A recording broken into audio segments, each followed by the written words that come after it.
Those are the things when repeated over and over time, the results are going to be undeniable. And welcome to the Hero You podcast, where we discuss ideas, thoughts, and strategies to help you uplift your mind, elevate your thoughts, actions, and helping you unlock your hero within. I am your host, Matt Hitt, and I am excited for today's episode. Today, I would like to talk a little bit about goals and success measures. As we start inching closer to the new year, we start thinking about what we want 2025 to look like, what we want this new year to look like, how we want to approach it, or what do we want our intent to be. And as we look at that, just want to have that discussion of how to set it up to where 2025 truly can be the best year that you have ever had. And part of this stems back as we're going in 2023 and going into 2024, I had a conversation with someone and they were getting, I think it was just a couple days before New Year's. And he was like, "Hey, I'm so excited for this new year. 2024 is going to be the best year of my life." And I was like, "Dude, that's so awesome." And then I wanted to know a little bit more. So I pressed for specifics and said, what are some of the things that you're going to change up in 2024 that is going to be a difference maker or a separator for you in 2025 or 2024, excuse me. And he just kind of looked at me and he hesitated for a minute. And then he was like, "Well, I'm going to change my attitude. I'm going to have a more positive attitude." And I said, "Awesome. I it starts with attitude." So to not quite let him off the hook, but to press a little bit more, I said, "Okay, what does that success measure look like for you? Like, what does that look like for you when you are changing your attitude, when you are changing your approach? What does that look like for you?" And he hesitated and he really didn't have an answer for me. And I thought that was so interesting because a lot of times we set ourselves up for failure from the shoot. We have all this desire to have a better year, and we have an idea, though it may be fuzzy, of what our expectations are in 2025 or whatever that next year is going to be. It's so interesting that we go into it without a firm plan, and we go into it without a firm success measure. And then at the end of the year, we're like, "Man, that didn't go nearly as how I hoped it would go." And it's like, no, it went exactly how you approached it. And you went in without a plan. You went in without a success measure. So even if you had accomplished a couple of things, you wouldn't know if you were successful or not because you didn't have a clear vision of what success was going to look like. So going into the new year with a vision, with a plan, with milestones or goals along the way is going to help you really start the year, but also be able to hold yourself accountable as the year goes so you can make adjustments, so you can make changes and really execute your intention on a daily basis. And I think that is so critical when you're starting off a new year. And then the second part of that is your success measure. What does success look like for you? And one of the reasons I wanted to bring this up is because, I'm a sports guy. I love football. And I'm going to do my best not to only use sports analogies or stories in this podcast because I know some people can tune out and things like that. And I want this to be for everybody. But something unique happened. You had two quarterbacks in the NFL who played complete opposite from a results standpoint than the results of their team. You had a quarterback for the Bengals, Joe Burrow, and he threw for 5 touchdowns and 300 yards, and that's exceptional, right? But his team lost. He played absolutely his best, and his team lost. And then on the other side, you had a quarterback, Jared Goff, who threw, I don't know if it was 4 or 5 interceptions, but his team won.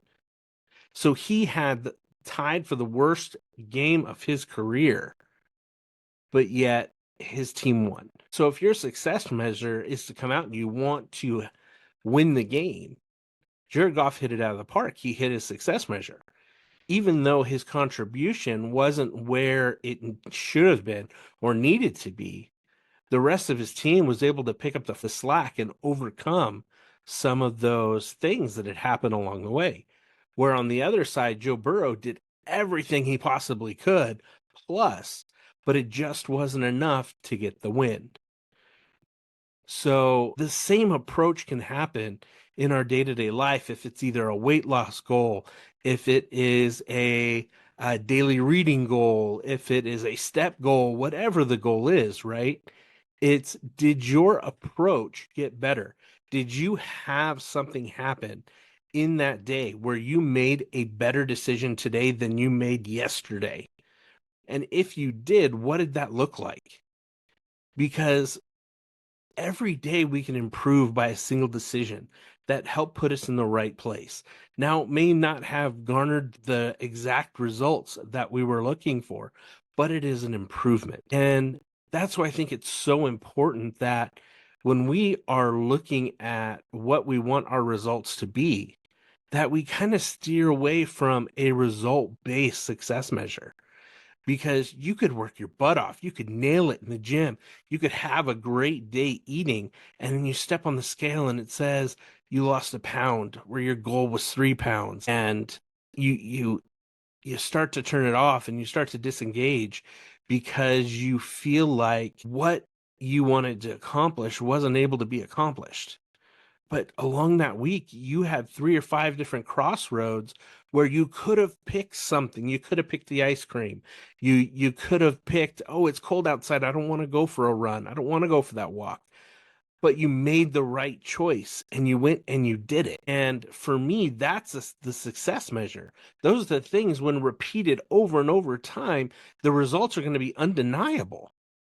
And you stack those successes. And I want to tie this all together with confidence, because when you get on that scale and it shows you only lost 2 pounds, or you didn't quite finish the book that you were hoping to finish, or you didn't quite get as many steps as you were hoping to get, but other things happened along the way that were tremendous decisions that you made, where you overcame how your previous self would have approached that same fork in the road, that same decision. And if we overlook that, then our confidence starts to go down, because at the end of the day, the result was a failure.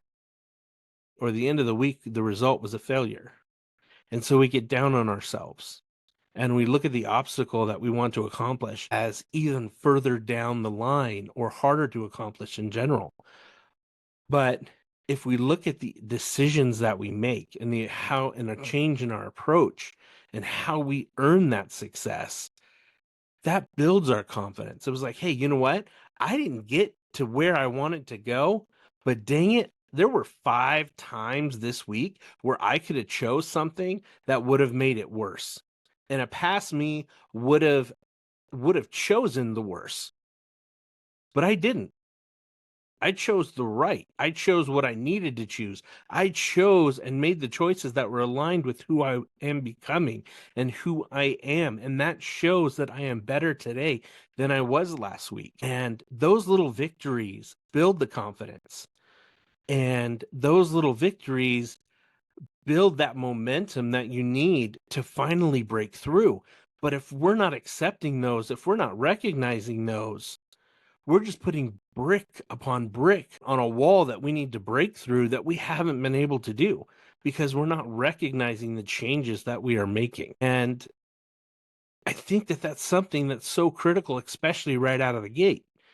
You have so many who go in for gym memberships, and like January, February is the highest.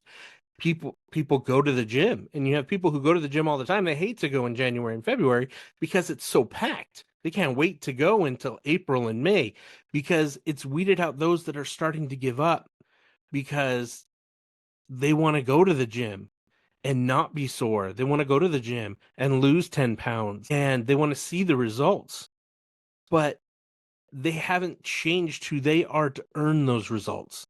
And I think that's the bigger mission. I think that's the bigger success measure. So I really wanted to talk about this today because you have more victories than you give yourself credit for.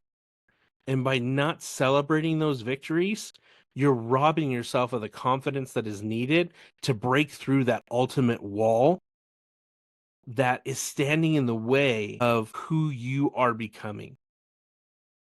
So I challenge you, as you start looking into this new year and you start looking into the things that you want to accomplish, have a plan. What do I want? Have a vision of what you are going to look like, what you are going to feel like, what it's going to be about at the end of that next year, and the confidence that you're going to have.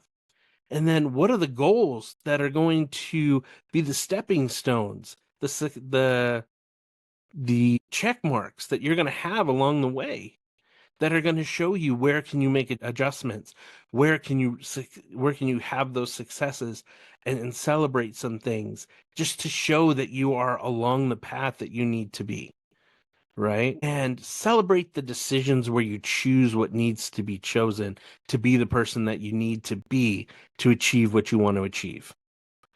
Because that's why you have so many people who lose a bunch of weight and then gain it right back, because their goal was a destination. It wasn't becoming somebody who makes healthier decisions. It wasn't somebody who identifies as someone who wants to live a healthy life.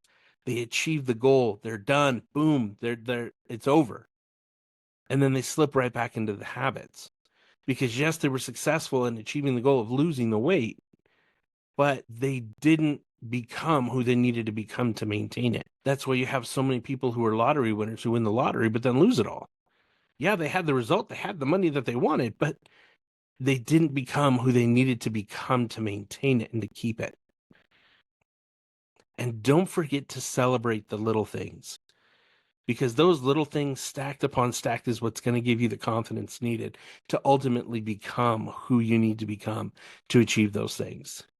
And I have no doubt in my mind, as you change that approach, as you change what that's going to look like in 2025, this upcoming year, that you'll be able to have sustained success.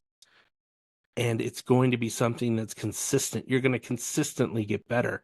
You're going to consistently become who you need to become to be the best version of you possible and ultimately unlock your hero within. I have no doubt in my mind. So thank you so much for taking the time, for listening today. I really hope that today is helpful and that you do implement some of these things into your approach for 2025. And I look forward to hearing from you. Leave comments, let me know how you're doing, and see what we can do in this community to help you along the way, to help on those rougher days, or to help give you that motivation on days where you just don't want to get out of bed, and help you make that ultimate decision that's going to help you make that right choice today, that maybe help you make that next choice tomorrow and build the momentum that you need. Thank you so much. You are awesome. You are amazing. Cheers and God bless.